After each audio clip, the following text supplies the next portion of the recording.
কুমোরকে দেখেছেন যারা মাটির পাত্র বানায়? প্রথমে সে ভিজে মাটি মাখে, তারপর তাকে গড়ে, তারপর তাকে চাকায় দিয়ে সঠিক আকার দেয়।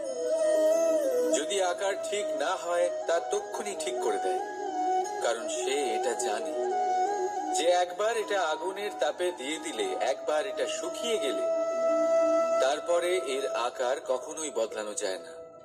এখানে লুকিয়ে আছে একটা শিক্ষা, সমস্ত মাতা পিতার জন্য একটা শিক্ষা।